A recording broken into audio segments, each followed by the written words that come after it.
Erskine, you're fired. Why, Mr. Wood, what is wrong? You! It is your idea we come up to this forsaken hole over the weekend. If I die of pneumonia, it'll be your debt to society. Mr. Wood, I tried to be a competent secretary, but I have absolutely no control over the elements. How did I know it was going to rain? See, the paper says fair and warmer. That's last week's paper. You're still fired. How much further do we go? Won't be long now, Mr. Wood. Well, it better not be.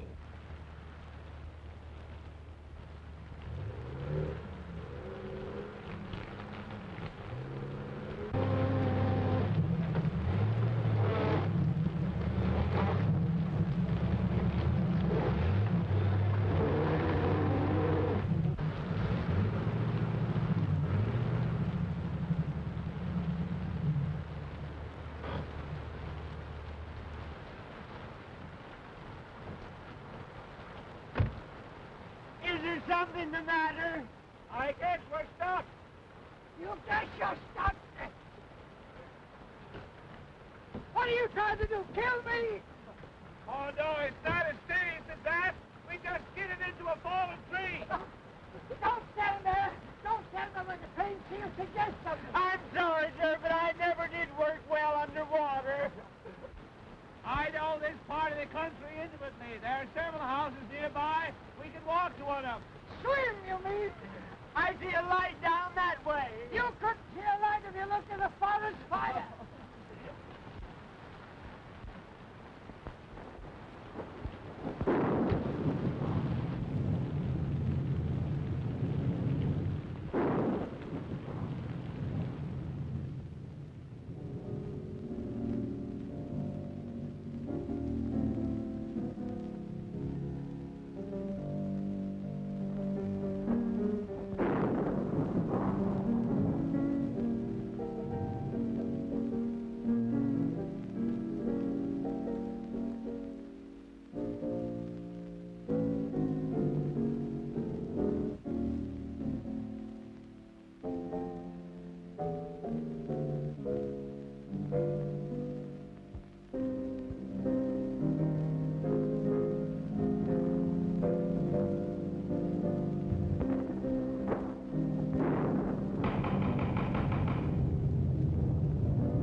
Mr. Ames.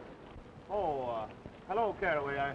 I'm sorry. I didn't recognize this as Dr. Kent's house. Just a moment, Ames. I don't know who this Dr. Kent is, but I'm getting out of the storm even if it's to be the missing link. Yeah. Coming in, Mr. Ames?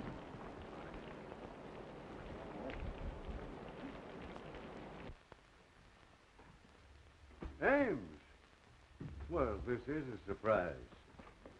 Good to see you. Yes, I suppose it is a surprise. We skidded off the road, hit a tree, and became mired in mud, and yours was the nearest house. Oh, pardon me, Dr. Kent. This is Herman Wood, the famous theatrical producer. You no doubt have heard of him, even if you haven't met him. Delighted, Mr. Wood. You're courageous to face the storms we have up here. Courageous. Insane, you mean? How do you do that? And this is Homer Erskine, his secretary. How are you, Erskine? Oh, wet. I agree with you for once. Hello, Gloria. Glad to see me. More than you know. A certain gentleman here doesn't take our engagement seriously. Harry. Hello, Ames. How do you do? Gloria. This is Mr. Wood, Mr. Erskine, Miss Shaw, and Mr. Terry Gray. Oh, Mr. Wood, I've heard so much about you. Yeah, I was afraid of that. How are you, young man? Still quite normal, thank you. Nice of you all to drop in like this. Your idea, wasn't it, Ames? After all, you were invited. That had nothing to do with it, and I assure you I wouldn't be here now if I could help it. We were just driving to my place where Mr. Wood was going to hear me read my latest play. Another play, Prescott? My, you are prolific. Well, play or no play, I ought to be in New York, in bed. Well, I'm afraid you'll have to remain my guest for the night. My chauffeur tells me the roads are completely out. Oh, forgive me for keeping you in these wet things. I'll have Caraway show you to some rooms immediately. Then you'll join us for a cocktail before dinner for your staying, of course. Well, I like the cocktail part of the program. Oh, Caraway, take Mr. Ames and his friends upstairs immediately. Owing to the storm, they're going to stay for the evening. Yes, sir. This way, please.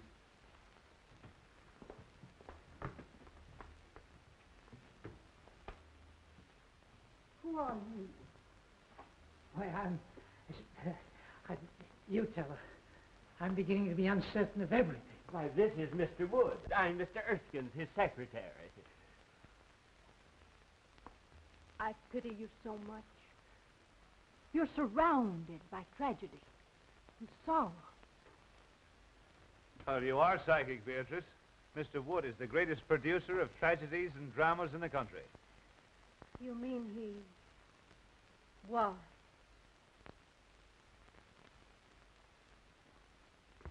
Hey, Ames, about this play of yours. Why, yes, it's in my bag. As long as we can't reach my place, why not let me read it to you here? Look here. I just remembered an important appointment tomorrow in the city. I must return tonight. Isn't that right? Yes, absolutely. He has to address the Travelers' Aid Society on the proper way to fold a timetable. My dear Mr. Wood, I would gladly assist you, but until the storm abates, there's no way of reaching the city. Well, we may as well accept the situation, Mr. Wood. We'll have a good dinner and then retire to Dr. Kent's study for a nice quiet reading. Perhaps it'll make you appreciate my play all the more. They say a full stomach breeds tolerance. Well, something tells me I shall need it.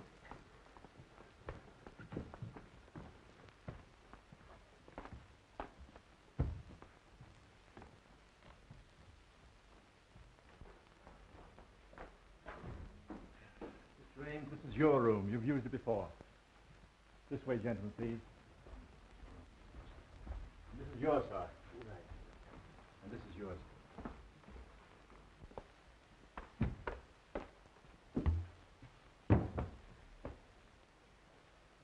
Just a moment. Have that coat dried out. Yes, sir. Right away, sir. Anything else, sir?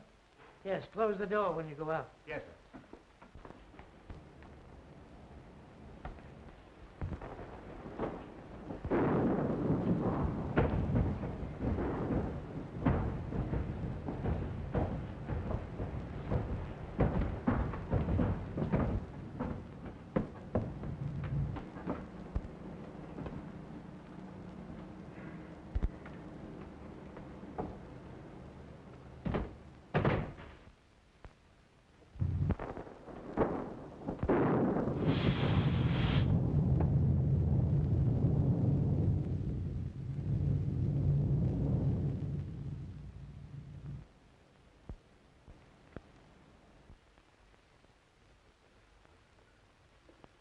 Well, the ghost walks tonight or never. You don't sound very hopeful. To the contrary. Not only hopeful, but brave. I'm going to ask you to marry me and go to California, where the sun always shines and the oranges fall from the trees to your breakfast table.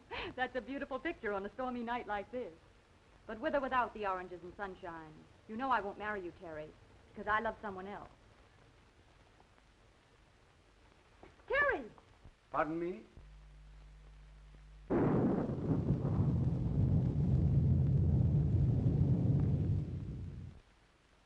You're not a very easy man to discourage, are you? You forget that Gloria here is engaged to a mutual friend of ours. I don't think that's any of your business. Look here, Gray. I don't like your attitude. In fact, I don't think I like anything about you. So what? Why must you two always act like gladiators? Be sensible. Tonight of all nights must not be the time for any discord. You know I've never given you cause to think of me as more than a friend. That depends on your viewpoint. I might argue that statement. I'd like to give you the thrashing you deserve for those insinuations. Please. We'll discuss this later.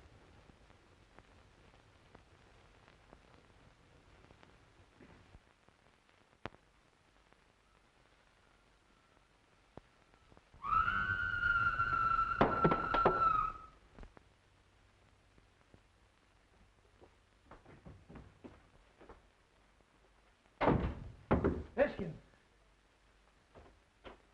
Did you hear that scream? Yes, you sounded like a grand opera star with acute indigestion. Worse than that. Sounded like something unhuman. Oh, pure imagination.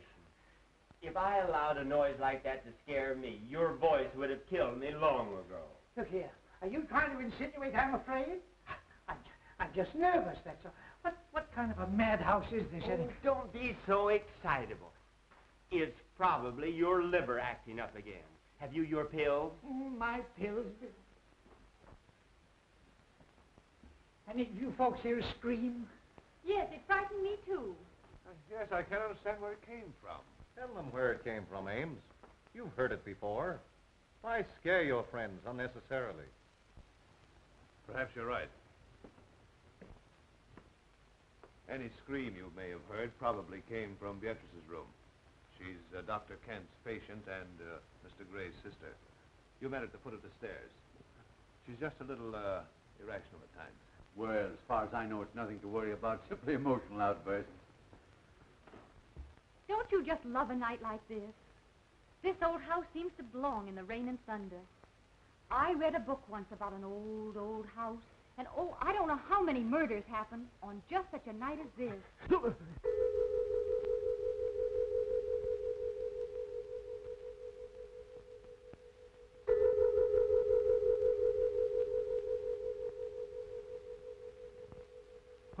Was that the clock? Yes, I guess so. I think so. It must have been. But it's a union clock. What do you mean? Well, it strikes any old time.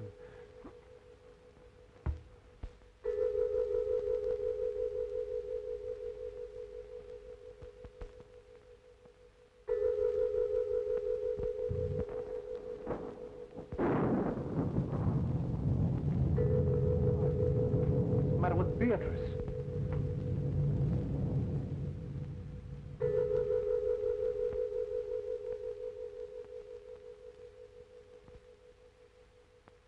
Yes, John. I am waiting for you. I am waiting.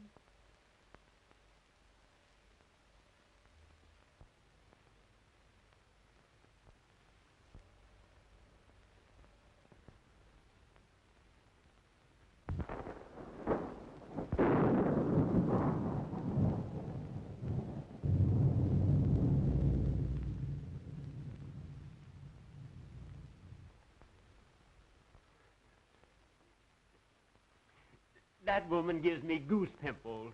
I've seen saner people than her in asylums. I'm sorry this had to happen. Beatrice's spells are unnerving to a stranger, but after one gets to know her... Know her. Say, if I never see her again, I'll be satisfied. Now, if you'll be so kind as to find some method for me to leave this house, see that I take it. Oh, Prescott, we couldn't let you do that with your friends. I think your friend is unduly alarmed, Ames. Oh, is that so? Well, who asked you? He has high blood pressure. He should calm himself. Oh. If Beatrice's actions are nothing to fear, she simply dwells in the unknown. As her attending physician, I can speak freely. The girl suffers from hallucinations and the shock of a tragedy that occurred in this house 3 years ago this night. Mr. Ames remembers that night very distinctly, no doubt. That's why he shuns my house. Dr. Kent, I see no reason for making my sister's grief public talk. I'll bet the doctor's going to tell us about some terrible operation. That ought to be cheerful. The unsolved murder of your sister's husband must be public talk in this house. Murder? I have taken notes on her actions since that night, and each year, at this hour, the flutter of that sound is heard, and she has acted as though the spirit of John, her dead husband, had returned to her. That's all there is to it. Erskine, we're leaving. Dinner is served, sir.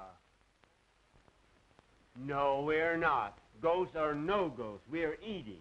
We're leaving. You're disobeying my orders. No, I'm not. You fired me an hour ago.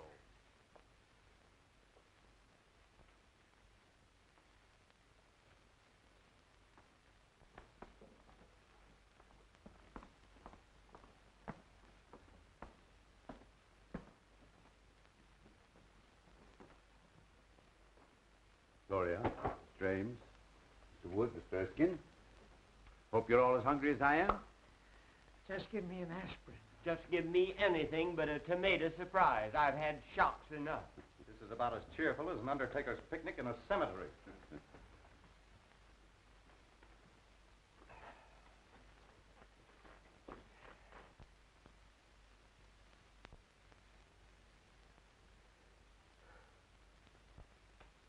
You're right on time, John. I was so afraid you might disappoint me. Mr. Wood, I think you're right. We better leave, now that John's here. Yes, Erskine, I'm not a cowardly man by nature, but my nerves won't stand this any longer. That woman is dangerous. My friends, please. I regret these unusual disturbances, but I've experienced these same phenomena in my patient's presence before. There's nothing to fear from the dead. I believe in spirits, but only spirits. Hear me? Beatrice, please, your brother wishes you to restrain yourself. My dear brother seems frightened. As well he should be. Just like all the rest of you are. Please, Beatrice, there are guests here, friends of Mr. Ames. What do they mean to me? You, Terry Gray.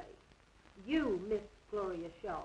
And you, my delightful friends, know what that blood stain is. You were at this table the night poor John fell forward and stained the cloth with his own blood. The night he was murdered. By one of you. Why, that's a lie. Open that door. Claire, I'll call the police. Oh, this is outrageous. Open that door. Unloosen that portal. I'm sorry, Miss Beatrice's orders are that no one leave. Jarvis is only partly correct. I gave that order. What's the idea? The idea, my friend, is to protect my patient's health. Any interruption might cause the loss of her sanity. You want the responsibility for that on your shoulders? I think you're as crazy as she is. Don't aggravate him. They're all dangerous. Everyone will please sit down.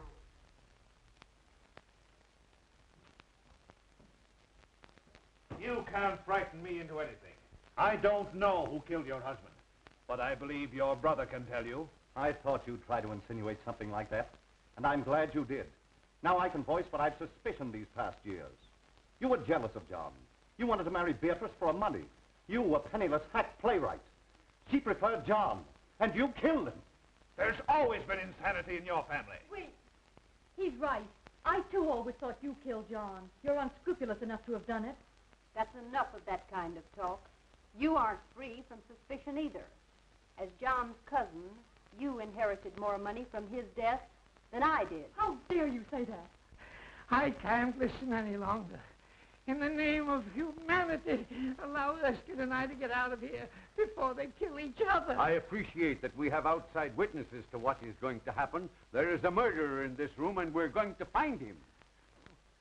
John, tell me the person who killed you. Speak quickly. Why don't you admit it? Hurry, before it is too late. You'll talk now or I'll break your neck. Lunch! John!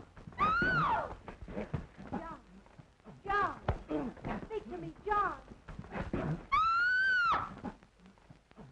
Jarvis, turn on those lights.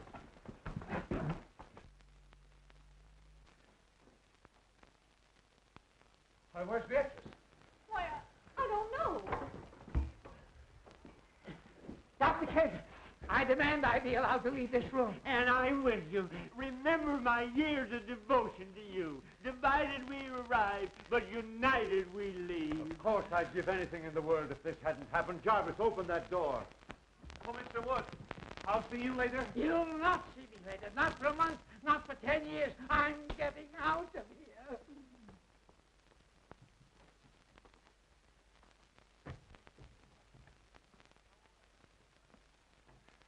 And so ends the first act of my little play. Oh, darling, it was wonderful. Well, we certainly scared those two. Nelson Wood's famous for his temper. Isn't it remarkable how they reacted almost exactly as you had written them into your play? Oh, I'm tired, and we've 2 more acts to go. Well, you're as clever a group of actors as I've ever seen. And I've got Gloria to thank for finding you. Didn't I tell you they were troopers? You don't think we frightened them too much, do you? What's the difference? It's a blooming order play, ain't it? Oh, Jarvis, go get Beatrice. Good old Beatrice. She certainly played her part well. Yay, but I was afraid she wouldn't scram before the lights turned up.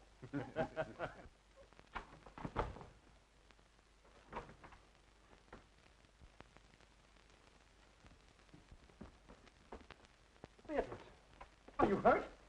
Beatrice, what's the matter? Speak. She's dead. This isn't my room. No. And whoever it does belong to has a gun. A gun? No, let's don't annoy. Oh, shut up. This may come in handy. A manuscript. The Ghost Walks by Prescott Ames.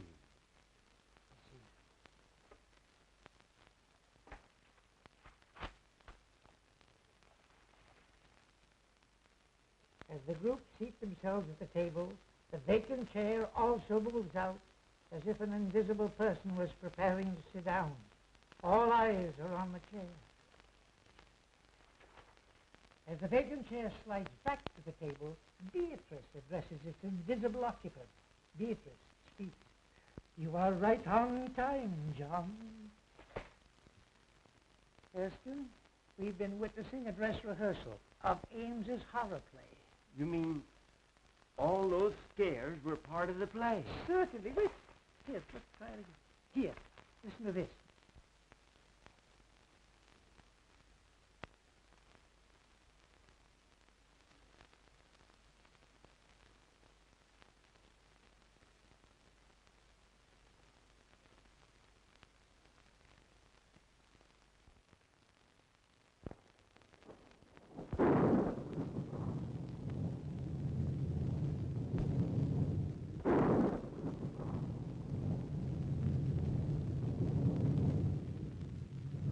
I'm afraid my play has been surpassed. We have a real menace in this house. Well, there was no one in the house but us, and we were all in the dining room. I know I was. That's right, because I was struggling with you. I was sending you the light switch. And I was at the table, as you all know. I was playing ghost. I was all over the room. But I didn't do it, I tell you. I didn't do it. Of course you did. Now, don't lose your head. Don't any of us. A death-like face slowly appears in the dark, ghostly white and pallor. The face seems to float as it reaches the table. Beatrice, hysterically. John! Lights out. Everyone remains where standing with the exception of Beatrice, who disappears through a door in the kitchen. So they thought they'd impress me with their phony theatricals, eh? Me, who staged the burning of Rome while the gladiators were being gored to death in the animal pits.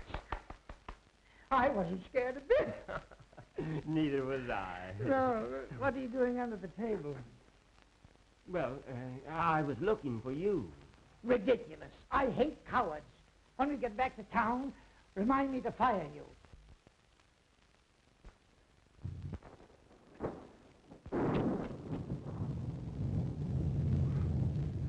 Let the play continue.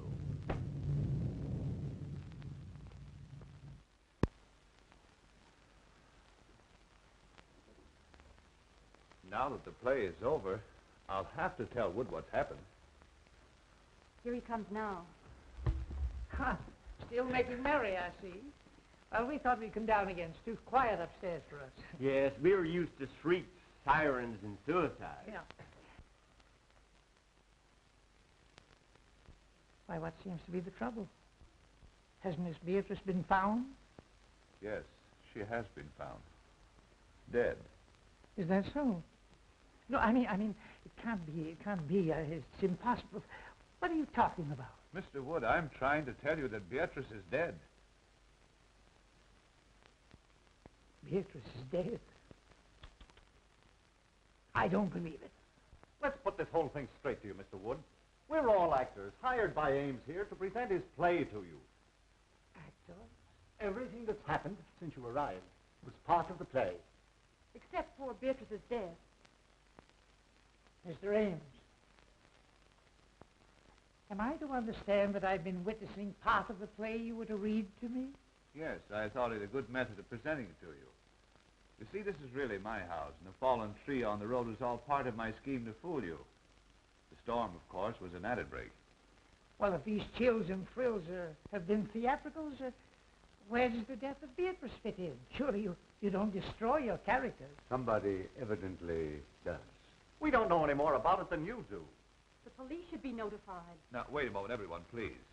I know that this is even more confusing to Mr. Wood than it is to us. He still believes we're putting on the play.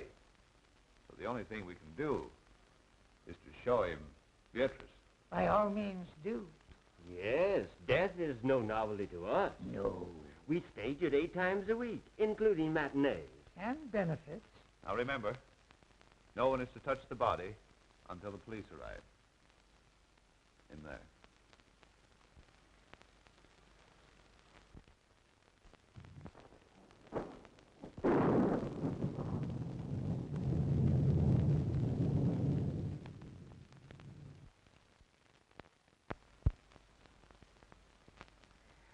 Well, where is she? I don't know. What could have happened? Well, you ought to know. You're the author. Impossible. I never heard of such a thing. Must be full. We ought to get out of here. Where can she be? Perhaps he just stepped out during intermission. Gentlemen, this is too serious for joking. She was on that divan 10 minutes ago, dead. You've got to believe it's for your own safety. Oh, and you think we're all in danger? We most certainly are. We've got to search this house and find Beatrice and the person who... I wonder who that could be. Well, we'll never find out until we answer. I will. We all will.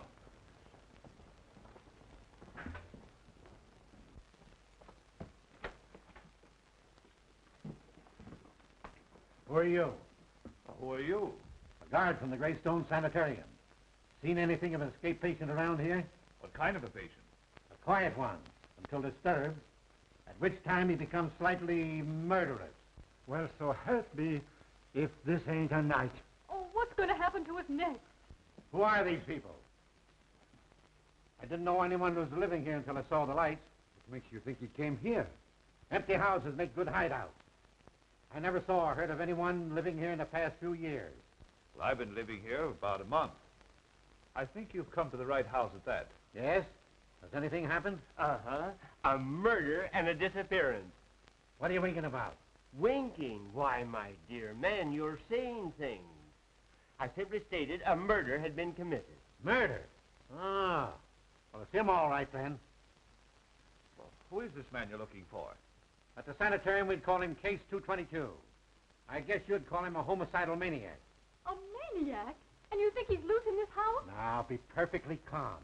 If my patient is here, and you scare him with hysterics, he might tear you apart to see what caused the excitement. Oh.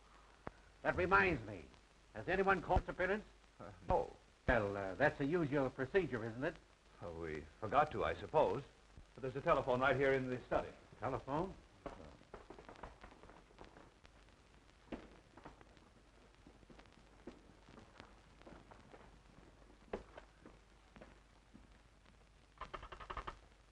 Hello?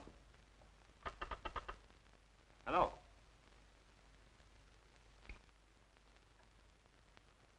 Cut. I suppose no one knows who did this. Why should we? You don't think it's fun to be isolated with a maniac? If the play calls for it, yes. Well, I don't know what the rest of you are going to do, but I'm driving into town for the police. Wait, it isn't safe outside. I'll walk with you to the garage. Thanks. I'll be right back. So those who want to go to bed are safe enough. Besides, it's easier to die in bed. Come on, Ken, let's turn in. It's as safe up there as here if we lock our bedroom doors.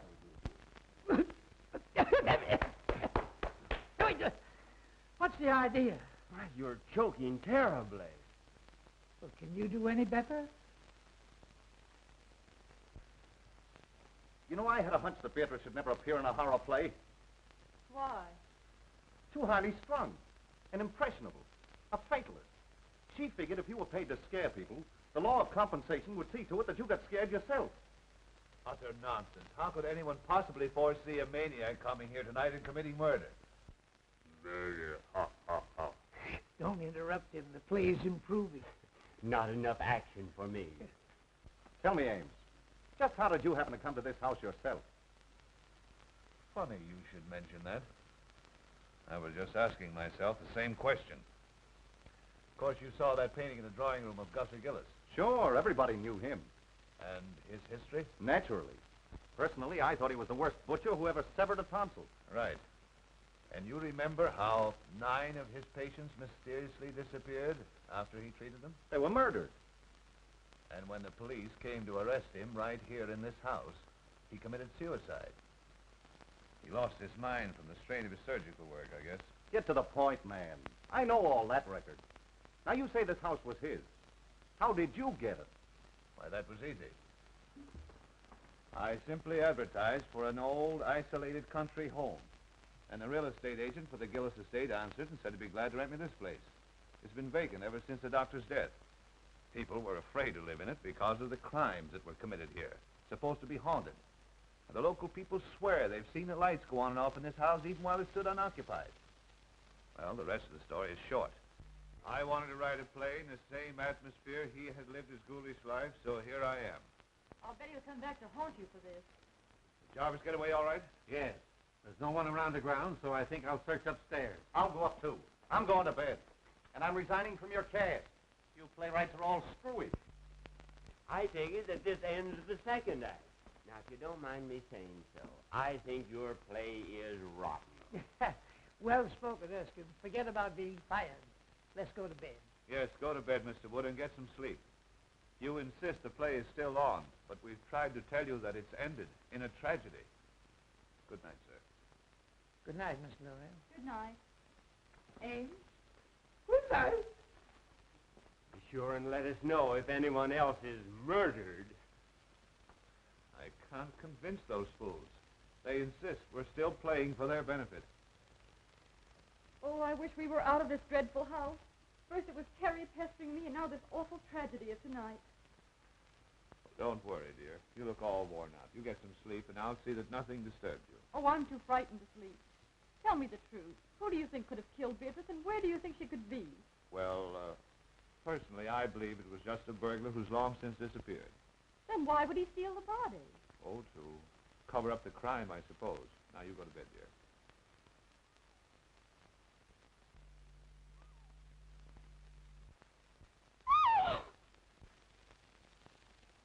Why, Gloria, what is it? Oh, you poor kid, your nerves have completely gone.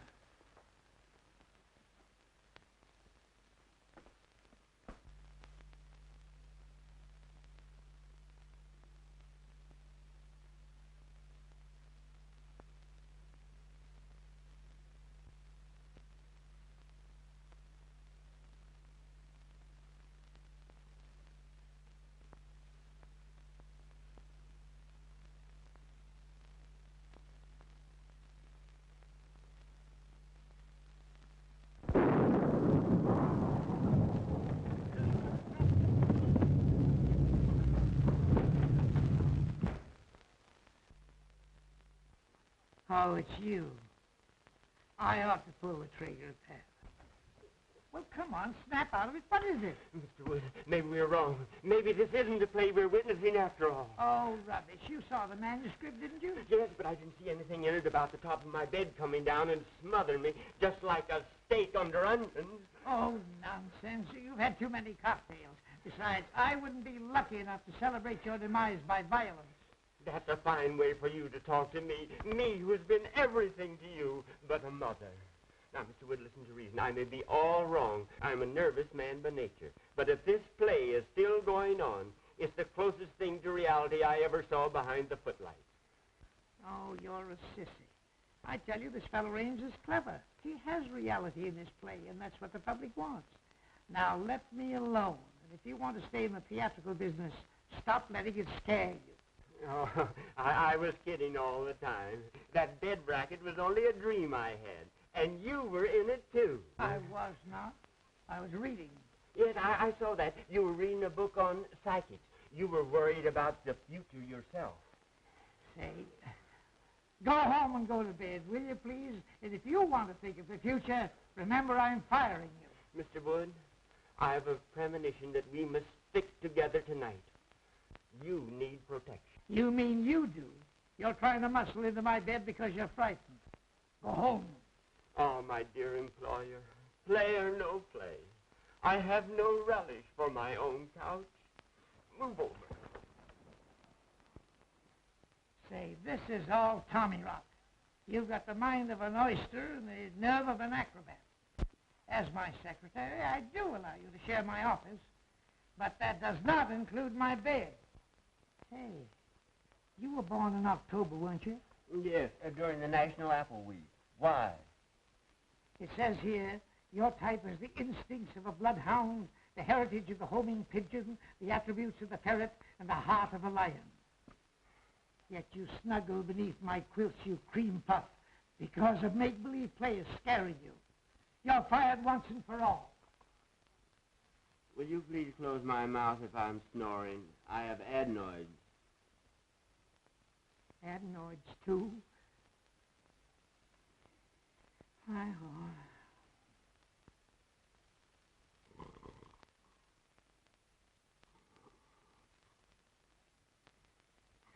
Homing pigeon, ferret, lion. I'm sleeping in a zoo.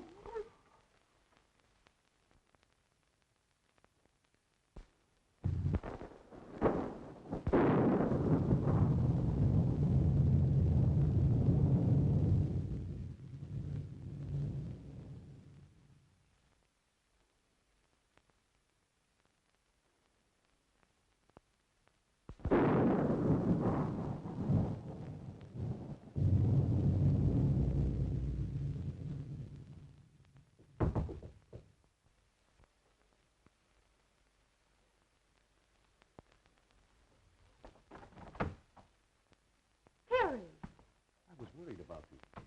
Up here, all alone. I'm all right. Listen, Gloria. You know I love you. Why do you always give me the cold shoulder? I'm just not interested, Terry. Why did you come here? It makes it very embarrassing. Oh, I know. You're afraid your playwright sweetheart would be jealous if he knew I was here. Well, I wish he could see you now. I just came in to say goodbye. I'm walking out on this play, but I've got a curtain speech to make. And this is it. Stop, Terry!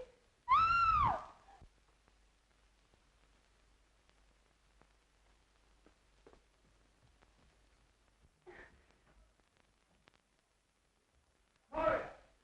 Gloria! Oh, you fool. Now see what you've done. I'll hide in that closet until he goes. If you tell him I'm here, I'll tell you invited me. Understand? Oh, darling, what frightened you? I saw a man. Oh, where was he? He came in that door. I screamed and he went away. Oh, you poor kid, what a narrow escape you had. Wonder what that screaming was about. There's a light in Gloria's room. Let's see what's up. You take it easy. I'll find a guard and we'll search the house again. What's happened? We heard screams. Someone tried to break into Gloria's room. What? Who? I don't know. Here comes the guard. Seen anything? Plenty. Gloria was almost attacked by someone. Fancy that. Who do you think it was? I don't know. We'll wake up everybody and find out. Good idea. Let's try Terry first. Oh, Terry. Gone. Not a sign of him. Whose room is this? Oh, that's mine. And there's Erskine's room, and that's Mr. Wood's. Well, let's see what they know.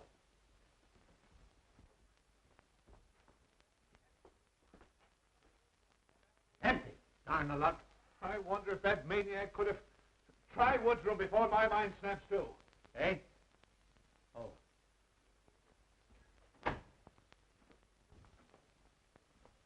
Hey, you two. Get out of here.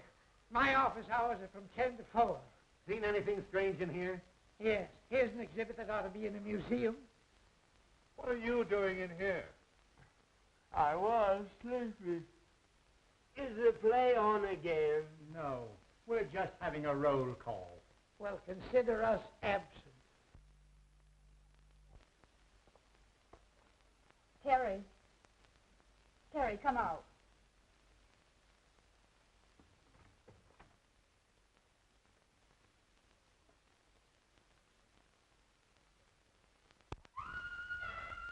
Gloria. What, again? Oh, let's don't miss this. I might as well be a fireman.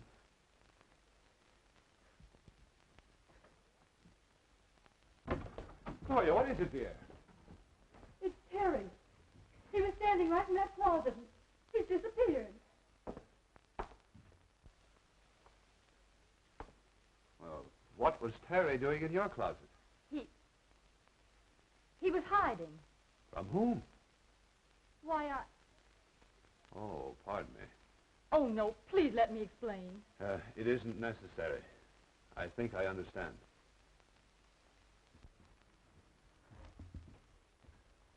I'd sooner trust a lunatic than I would a Yes, woman. they're more reliable.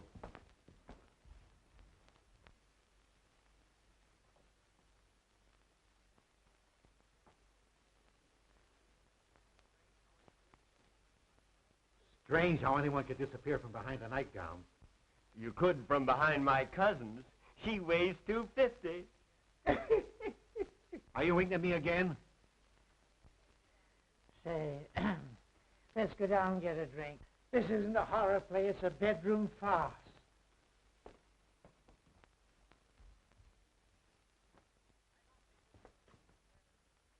I don't think this situation is fair to me. You people are of very little help. That patient of mine is evaporating. He thinks all I've got to do is to look for him. Besides, I promised to be a fourth of bridge tonight with some friends of mine. Speaking of wasting time, Jarvis should have been back from town with the police long ago. Oh, Caraway. Will you and Kent go back upstairs, please? Just to be near Gloria. I couldn't stand seeing her myself just now, but I don't want to expose her to unnecessary danger. I understand. We'll be glad to help. I'd just as soon go up again anyway. I'm dead. Please don't use that word. I don't like that fella Caraway. Oh, forget it. He's just a seedy butler. Well, I feel duty-bound to see this night through. I live here and all that, but I'm beginning to reach a breaking point. The situation is getting out of hand. It seems to me you're about as useless a guard as I've ever seen. Well, I've worked in 2 penitentiaries and 3 asylums and never had any complaints. Best actor of the bunch. Well, boys, I'm going to retire from now for the second time tonight. Abe, go on with your rehearsal, but don't disturb me for the finale. And again I say, good night. Please continue. I never walk out on anything that doesn't cost me something. What does he mean? Oh, these fools think we're putting on a play for their benefit. I'm hungry. I could destroy a few vitamins myself. Well, you'll find some food in the kitchen. I'll be waiting for you here.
Hello? What are you doing down here? Why, I just came down to get some cigarettes. Well, you shouldn't have left Gloria upstairs alone. Well, I'm not her guardian. If you're so anxious about her, why don't you go upstairs and play watchman yourself? That's just what we're both going to do. Well, the scene shifts. So do I.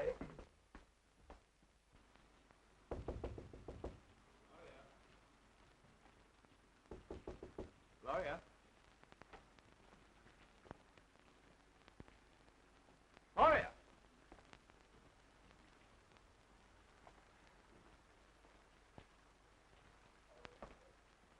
I smell chloroform. This is all your fault. I told you not to leave her alone.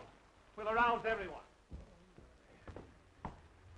Oh, Kent? Well, Mr. Wood. He's probably in his room. I shouldn't cue you, but here comes Kent now. Oh, Kent! Yeah? Gloria's disappeared. Huh?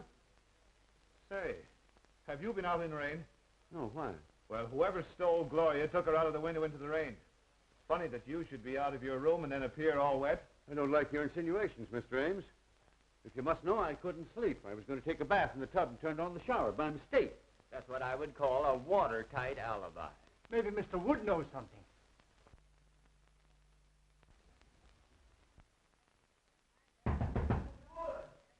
I'd have more privacy in a convention hall.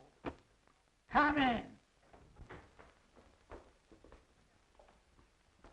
Mr. Wood, some gentlemen to see you. Have you seen Gloria? She doesn't seem to be here. Why? Gloria has been kidnapped. Goody, goody. I say, that's beastly rude of you. They accuse me, but I think Teddy's the guilty one. He's gone, too.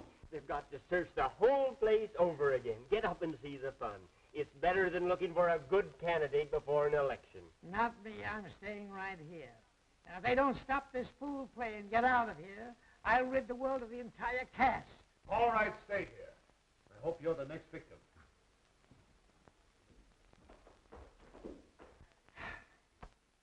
Mr. Wood, could I have a word with you? If you try to get in this bed again, I'll shoot you, so help me. I only wanted to say that you're right, as usual. The play is still going on. Of course I'm right. I know the theater like Barnum knew his elephants. And I'm not cross with you, Wilkins. In fact, I'm going to raise your salary. Thanks. People don't disappear every 5 minutes in real life. Unfortunately, some don't. I'd like to get some sleep. But the play... Earn some of the money that I pay you by watching it for me. Why, I thought you fired me. Not till we get back to town. Now, shut up and get up. Guard! Guard! Huh? What do you want? Fine help you are.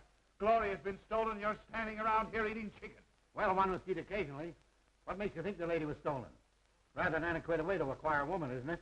Oh, shut up. Her window was open. She must have been taken out of the house. I'm going to search the grounds. I'm with you, Ames. Hey, you, come here. Where's your friend? If you mean my honored employer, he's upstairs in bed.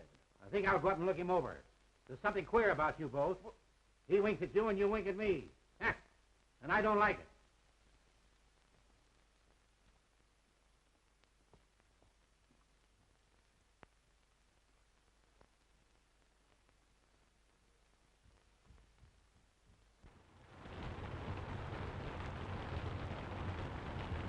We'll make a careful search of the ground. You go that way, now go this. We'll search the house, and I'll meet you front. Right.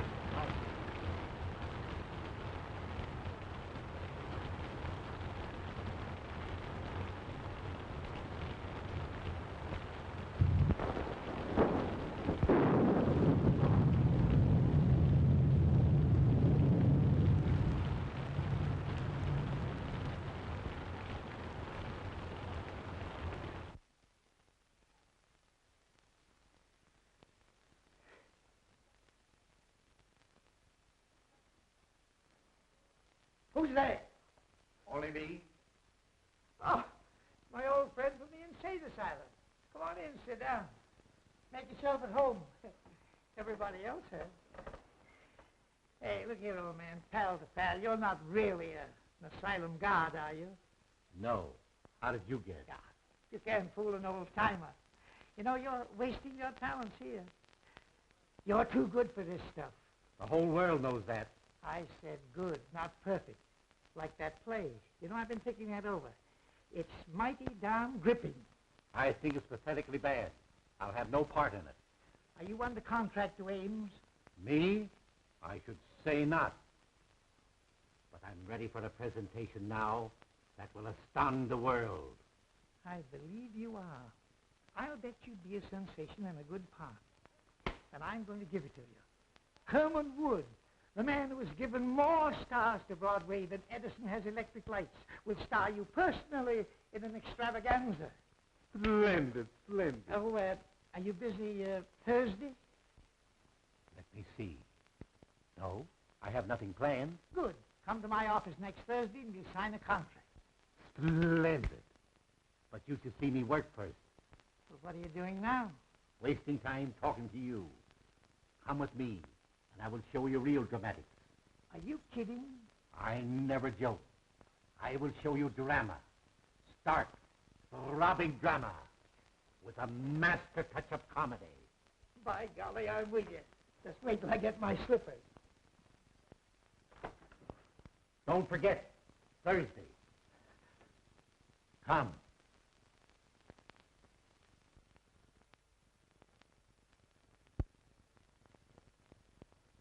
I'd feel a lot safer if I had my gun. Where is it? Home. That's okay with me. Let's go over to your house and hang around. It'll soon be daylight. Thank heaven. Ames. Anything new? We made a complete search of the grounds and found nothing. Well, how much longer is this going on? I'm getting tired of sitting around here and waiting for something that doesn't happen.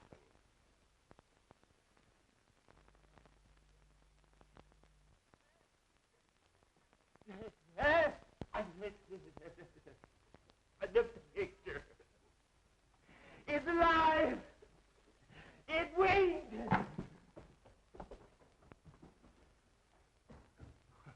What's the matter with him? He must be balmy.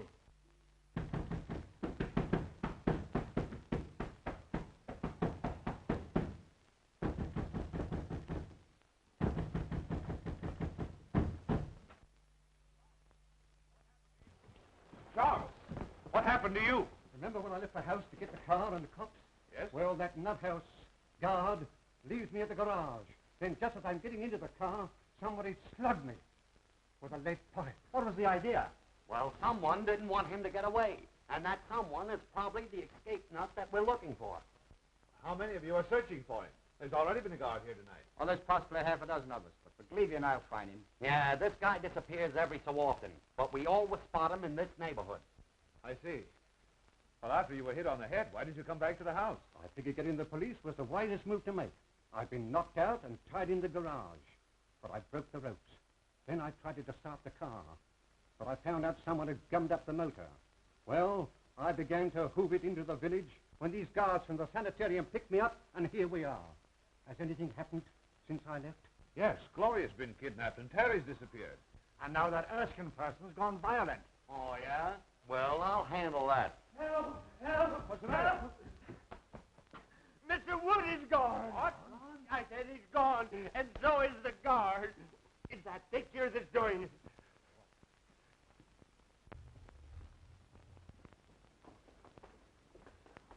Oh, what's the matter with it? Its eyes moved. It glared at me. Why, it's as solid as the wall. You're daffy. Those eyes never stared out of nothing but a paint pot. I say someone looked out of that painting. Okay, brother, we'll soon find out who's nuts around here.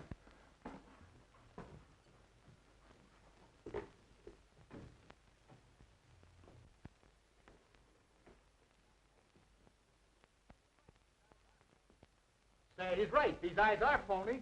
What'd I tell you? Now who's that? Hey, there's a passageway back to this. A passage.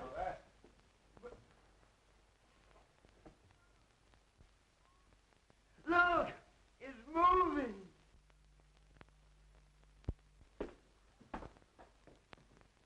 That's how Beatrice disappeared from this room. Well, I'm going to find out where it leads to. I'll go with you. Be careful. It looks dangerous.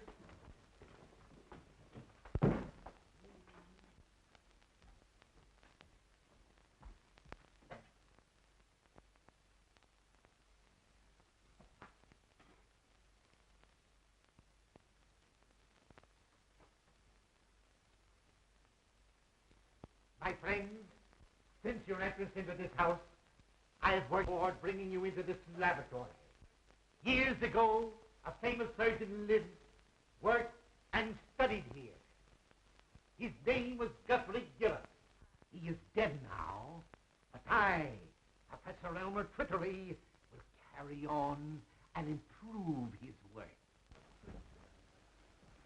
Hey, I don't like these underground places. Well, you may as well get used to it. You may spend a lot of time in one. Why, the whole house must be honeycombed with passages. They lead all directions.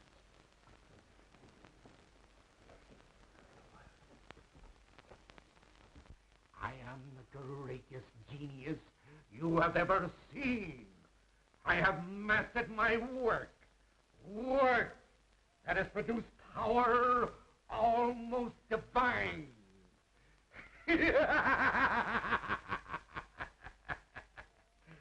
I have become more than the greatest plastic surgeon in the world.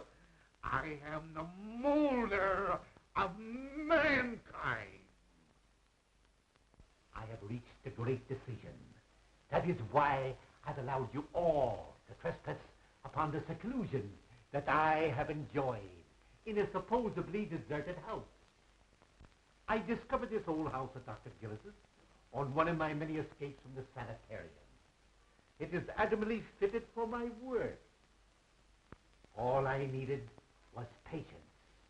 And now I have you, healthy people, who can't stand the rigor of certain small operations.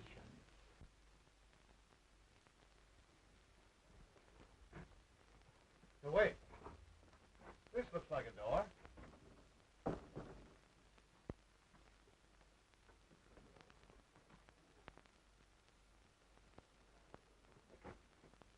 See where that leads to. This patient you're looking for, is he violent? Sometimes. He almost killed a guard tonight when he stole his uniform. Oh, and he winked at me. Leads into an open room with a swinging bookcase. Then Gloria did see something in that study. We've got to find her before anything happens to her.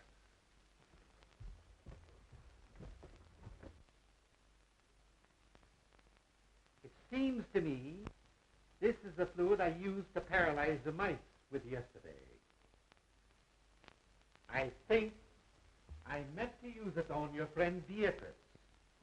But somehow I became somewhat confused. So now the poor girl is dead. Forgive my stupidity. I will be more careful to see that you don't suffer the accidental death she did. I have brought back the spark of life. I am colossal. Oh, my head aches. Take that smelling salts away. You're choking me. I am awfully embarrassed. I thought I killed you, but I only gave you a headache.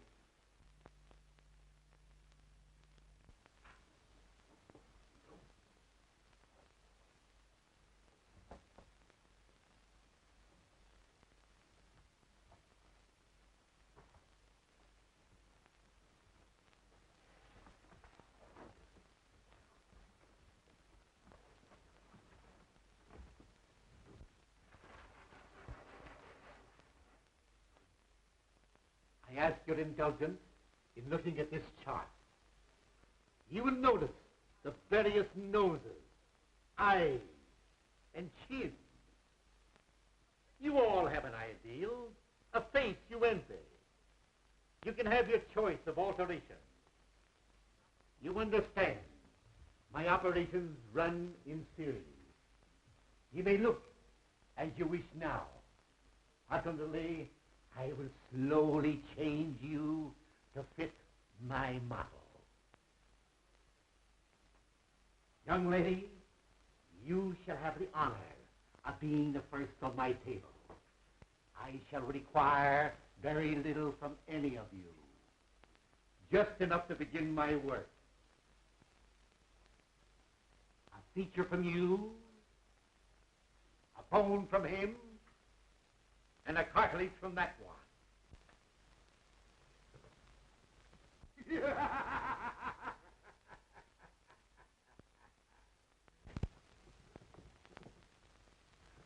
the guard. It's Professor Twiddly, the guy we're looking for. Then he's the nut. Well, he's dangerous. Let's get him. Wait a minute. Better not get him excited. I know how to handle him. Hello, Professor. Why, Mr. McLeavy, what are you doing here? Can't you see I'm busy? Sure, but you've got to come home with us. It's important. Home? Is there anything wrong? Why, don't you remember? You operated on your old friend, Julius Caesar, a couple of days ago? Did I now? Sure. Funny, I forgot. How'd it turn out? Not so good. That's why we have to hurry back. You see, he got tired of his Roman nose, so you grafted on a new one. But you put it on upside down. And on rainy nights like this, the poor fellow can't go out for fear of drowning. My. We'll return at once.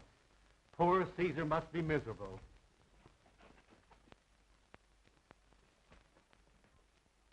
Oh, Prescott, take me out of here. I never want to see another horror play. Well, don't worry. I'll never write another one. Yes, you will. What? Absolutely, but you've got to rewrite it. Just like this night and the experiences we've gone through. Even to the murder of Beatrice? Yes, I'm afraid Beatrice will have to die all over again. Well, the ghost walks after all. Congratulations. Congratulations, John. You were all right too, Caraway. Thank you, Mr. Wood. Now what's the matter with you? I was just thinking how terrible it would have been had the professor really operated on us and changed us all. You might have gotten my adenoids, and I would have gotten your false teeth. Erskine, turn your face to the setting sun. Oh! What's the idea? Don't forget, you're fired. Oh, Mr. Wood. Come,